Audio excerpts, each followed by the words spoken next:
अस्सलाम वालेकुम। Vlog central के वीकली राउंड अप के साथ नासिर बेग आपकी खिदमत में हाजिर है। आइए नजर डालते हैं कुछ अहम कौमी खबरों के ऊपर। जिलहज का चांद। मुल्क में जिलहज 1444 हिजरी का चांद नजर आ गया। चेयरमैन मरकजी रुयत हिलाल कमेटी मौलाना अब्दुल खबीर आज़ाद का कहना था कि मुल्क के कई मुकामात पर चांद नजर आने की शहादतें मौसूल हुई। उन्होंने कहा कि इत्तफाक़ राय से फैसला किया गया कि यकम जिलहज 1444 हिजरी 20 जून बरोज़ मंगल को होगी और ईद उल अज़हा 29 जून बरोज़ जुमेरात को होगी।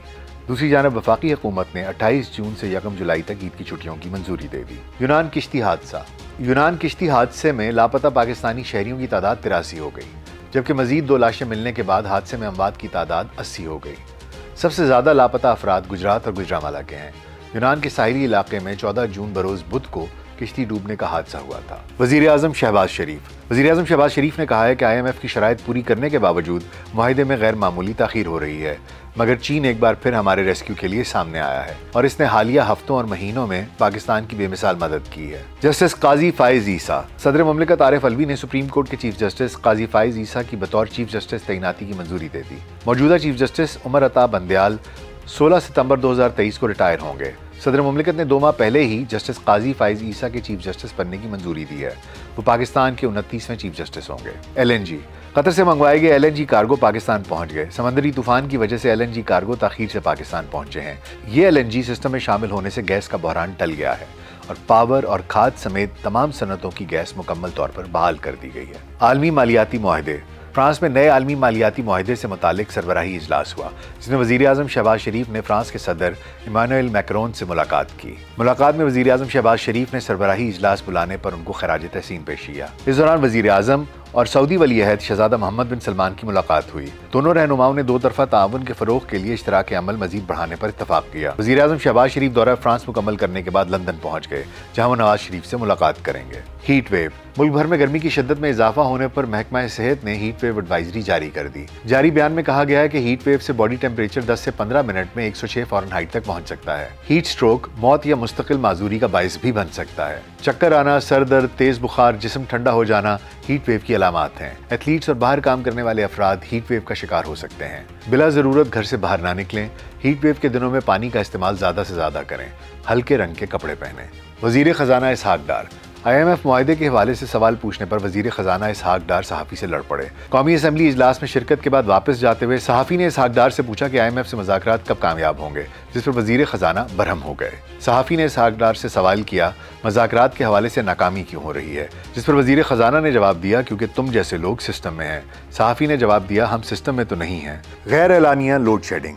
1 घंटा आती है, 1 घंटा जाती है। आप खुश नसीब हैं, हमारे यहाँ तो रात तकरीबन 5 घंटे गायब रही। रात भर तेरी याद नहीं, बार बार जाने वाली लाइट जगाती है। ये वो चंद जुमले हैं जो पाकिस्तान के मुख्तलिफ हिस्सों में होने वाली बिजली की गैर एलानिया लोड शेडिंग के हवाले से सोशल मीडिया पर सारिफीन ने अपने ट्वीट्स में लिखे हैं। इन दिनों पाकिस्तान का तूलो अर्ज शदीद गर्मी की लपेट में है। कहीं दिन भर सूरज आग बरसाता है तो कहीं रात को शदीद हब्स के बायस लोग पसीनों में शराबूर हो जाते हैं। ऐसे में मुल्क के मुख्तलिफ हिस्सों में बिजली की आंख मिचोली ने गर्मी के सताए अवाम के सब्र का पैमाना भी लबरेज कर दिया है और सोशल मीडिया पर लोग मौसम गर्मा में गैर एलानिया बिजली की बंदिश की दुहाइयां दे रहे हैं। वजारत तवानाई के हकाम की जानिब से जारी अदाद-ओ-शुमार के मुताबिक पाकिस्तान में इस वक्त बिजली का शॉर्टफॉल 6765 मेगावाट है। हकाम के मुताबिक इस वक्त बिजली की मजमूई पैदावार 20,235 मेगावाट है, जबकि मुल्क भर में बिजली की तलब 27,000 मेगावाट है।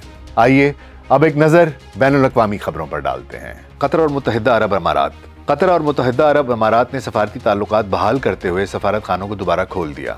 अरब मीडिया के मुताबिक दोनों ममालिक में ताल्लुकात की बहाली मुफाहमत के लिए वसी तर इलाकाई दबाव और अरब रियासतों के दोहा के साथ ताल्लुकात मुनक़ता करने के 4 साल से ज़ायद अरसे के बाद हुई। साबिक बरतानवी वज़ीर आज़म बोरिस जॉनसन। बरतानिया के साबिक वज़ीर आज़म बोरिस जॉनसन पर पार्लियामेंट के दरवाजे बंद कर दिए गए। कोरोना वबा के दौरान सरकारी रिहाइशगाह पर खिलाफ कानून पार्टियों पर झूठ बोलने की सजा के तहत बरतानिया के साबिक वज़ीर आज़म बोरिस जॉनसन पर पार्लियामेंट के दरवाजे बंद हुए। लापता आबदोज। बहरे ओकियानूस में टाइटैनिक के मलबे की जानिब सफर के दौरान लापता होने वाली आबदोज का मलबा मिल गया। आबदोज में सवार 5 मुसाफिर हलाक हो गए। इस आबदोज में पाकिस्तान से ताल्लुक रखने वाले बाप बेटा शहजादा और सुलेमान दाऊद भी मौजूद थे। लातीनी अमरीका। लातीनी अमरीकी मुल्क हॉन्डुरस में जनाना जेल में होने वाली हंगामा आराई के नतीजे में 41 कैदी खवातीन हलाक हो गईं। जेल हकाम का कहना है कि दारुल खिलाफा तेगुसेक्पा से 12 मील के फासले पर मौजूद खवातीन की जेल में कैद बारियो गैंग और मारा सल्वत्रोचा की कारिंदों के दरमियान झगड़े के बाद हंगामा आराई शिद्दत इख्तियार कर गई। आइए अब खेल की दुनिया से चंद खबरें। Cristiano Ronaldo. पुर्तगाल से ताल्लुक रखने वाले आलमी शोहरत याफ्ता footballer Cristiano Ronaldo 200 international matches खेलने वाले पहले फुटबॉलर बन गए। इनका नाम Guinness Book of World Records में भी दर्ज कर लिया गया। पुर्तगाली फुटबॉलर ने आइसलैंड के खिलाफ गोल करके अपना 200वां मैच यादगार बना लिया और इस तरह रोनाल्डो के इंटरनेशनल करियर के 123 गोल मुकम्मल हो गए। पाकिस्तानी एथलीट सैफुल्लाह सोलंकी। पाकिस्तानी एथलीट सैफुल्लाह सोलंकी ने जर्मनी में जारी स्पेशल ओलंपिक्स वर्ल्ड गेम्स में 4 तमगे जीत लिए। सैफुल्लाह सोलंकी ने पावर लिफ्टिंग इवेंट में बैक स्क्वाट में 90 किलोग्राम वजन उठाकर एक गोल्ड मेडल जीता, जबकि डेड लिफ्ट में 115 किलोग्राम वजन उठाकर एक और गोल्ड मेडल अपने नाम कर लिया। सैफुल्लाह सोलंकी ने कंबाइंड में 245 किलोग्राम वजन उठाकर सिल्वर मेडल हासिल किया और बेंच 40 किलोग्राम वेट लिफ्टिंग में कांसी का तमगा भी अपने नाम किया। एथलीट अरशद नदीम। पाकिस्तान के gold medallist athlete Arshad Nadeem injury के बायस एशियन एथलेटिक्स चैंपियनशिप की रेस से बाहर हो गए। सदर Athletics Federation of Pakistan Major General retired Mohammad Akram Shahi ने कहा कि Arshad Nadeem Asian Athletics Championship के लिए फिट नहीं है।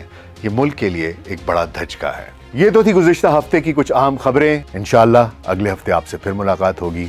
फी अमान अल्लाह।